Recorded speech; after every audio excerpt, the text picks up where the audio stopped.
you just loaded 20 sacks of cement.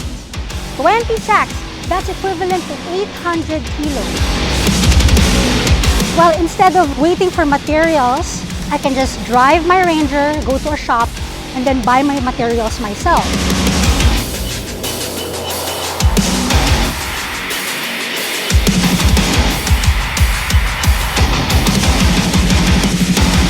One of the things na gustong-gusto ko dito sa Ranger ko is kapag mismo ako nagdadala ng mga gamit sa palayan. Kinakarga ko mga fertilizer, mga panggapas, the usual. Sasakay ko lang yung sa likod ng truck, katulad ng ganyan. Pagkatapos tatakbo na, lalarga na yan.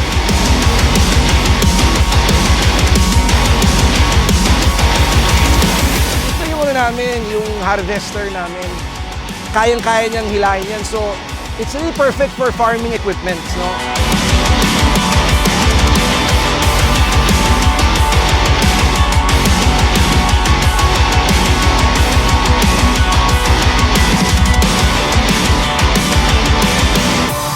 You know, when it comes to the grunt and the capability, the practicality, hey, you can't really go wrong with the XLS or the XLT variants.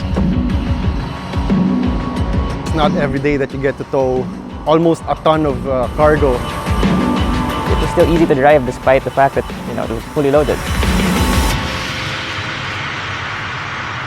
Comes in as a perfect investment for their business, doesn't hurt their pocket.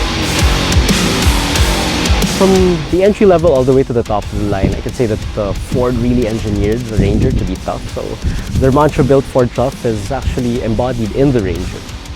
Like I know now that Ford's trucks, they're really built tough, really tough.